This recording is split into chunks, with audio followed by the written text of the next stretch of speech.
साथियों, हम आपको समय समय पर ऐसी बातें बतलाते हैं जो आपके जीवन से संबंधित हो। और साथियों, आपके राष्ट्रवाद, राष्ट्र प्रेम को जगाने के लिए ही हम ये सब बातें आपसे बतलाते हैं। साथियों, आज हम आपसे बात करेंगे कि यदि कोई आपको समस्या परेशानी हो और आप पुलिस चौकी या थाने में अपनी रिपोर्ट दर्ज कराने जाएं और वहां पर आपको कोई समस्या हो तो आप क्या करें। साथियों, आदमी को, व्यक्ति को अपने जीवन में कभी न कभी इस तरह की आवश्यकता आती है और गैर जानकारी के कारण उसे तमाम समस्याओं का सामना करना पड़ता है। इसी कड़ी में हम आपको कुछ जरूरी बातें बतलाएंगे। साथियों, आप 3 बातों को ध्यानपूर्वक समझने का प्रयास करें जो आप बोल चाल में बोलते हैं। पहली होती है FIR। FIR आपने अक्सर सुना होगा, लोग कहते हैं कि FIR दर्ज करा दो। FIR का मतलब होता है फर्स्ट इन्फॉर्मेशन रिपोर्ट। आपने साथियों दूसरा नाम भी सुना होगा, लोग कहते हैं NCR दर्ज कर ली गई है। NCR का मतलब होता है नॉन कॉग्निजेबल रिपोर्ट। और साथियों, अब एक तीसरी शब्दावली भी प्रयोग में पाई गई है जिसको कहते हैं 0 FIR। अगर आप इन 3 बातों को समझ गए तो आपको बहुत आसानी होगी।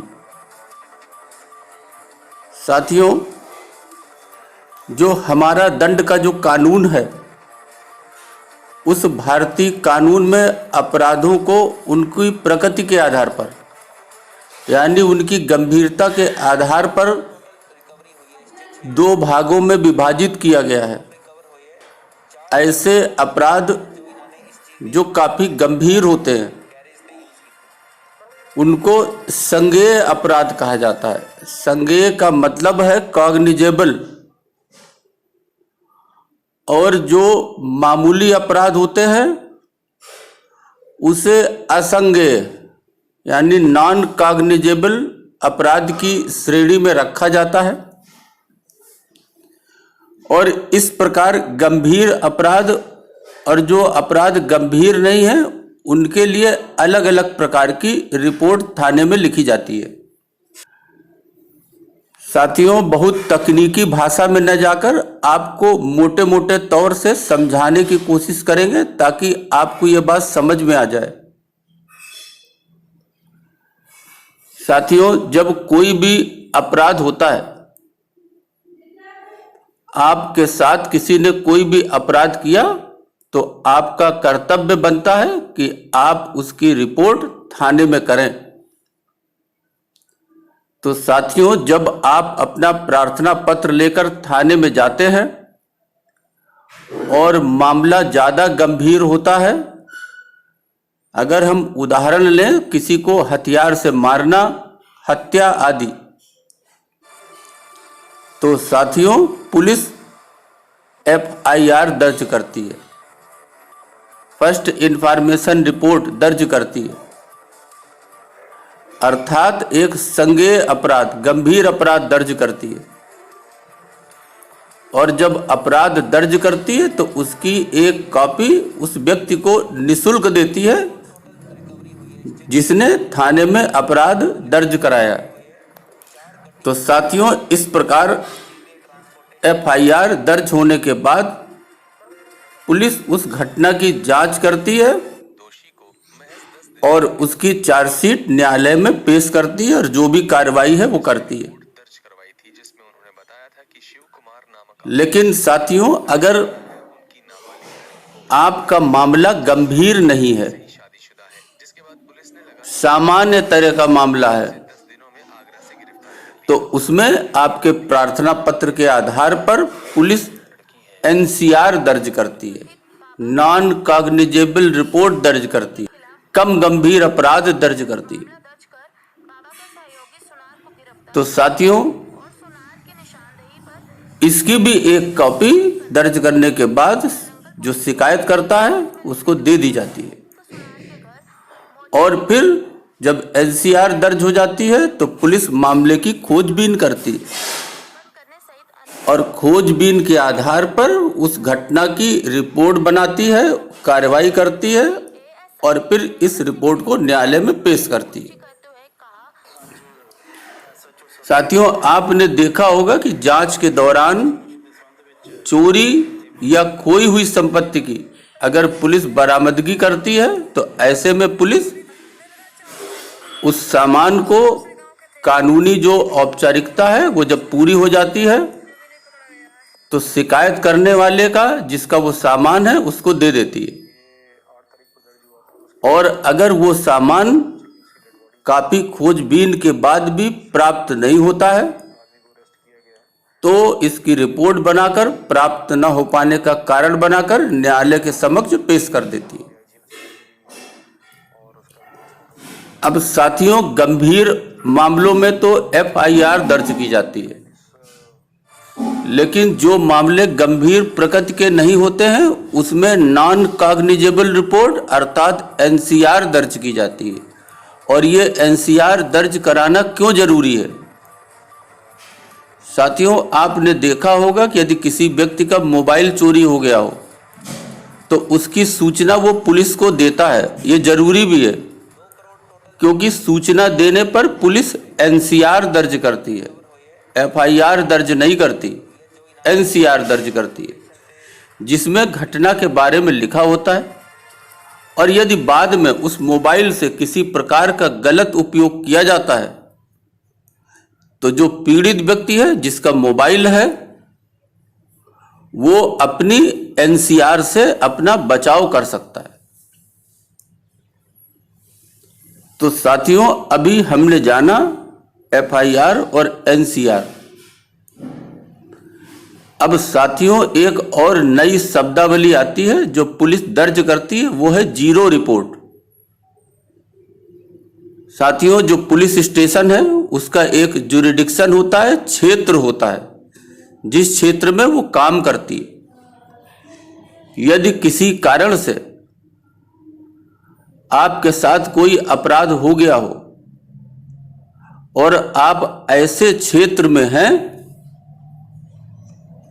कि जहां पर अपराध हुआ था उसका जो थाना या चौकी है उससे आप किसी दूसरी सुरक्षित जगह पहुंच गए हैं और जहां आप पहुंच गए हैं उसके क्षेत्र में वो स्थान नहीं आता जहां आपके साथ कोई भी अपराध हुआ है। तो ऐसी दशा में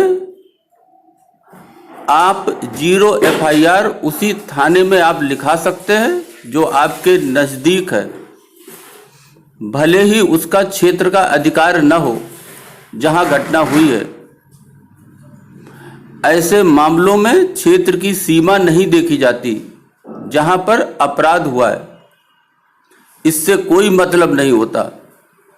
इसमें सबसे पहले रिपोर्ट दर्ज की जाती है और इसके बाद वो संबंधित थाना जिस क्षेत्र में घटना हुई है वहां के क्षेत्राधिकार वाले पुलिस स्टेशन में एफआईआर की कॉपी भेज दी जाती है। साथियों, ये प्रोविजन सभी के लिए किया गया है।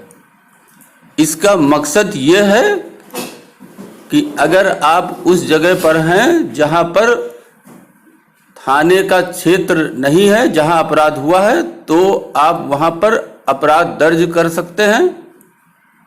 और ये इसलिए ताकि आपको न्याय मिलने में देरी ना हो। साथियों, ये जो जीरो एफआईआर का कॉन्सेप्ट जो है वो दिसंबर 2012 में आपको याद होगा कि निर्भया केस के बाद आया था।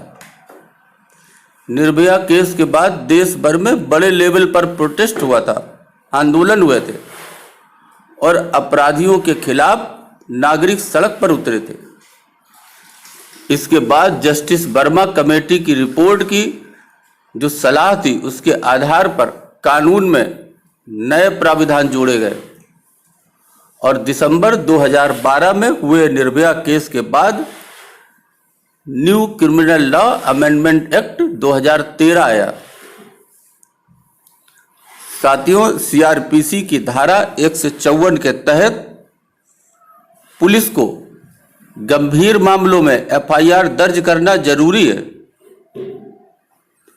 देखा गया है साथियों कि पुलिस कई बार आनाकानी करती है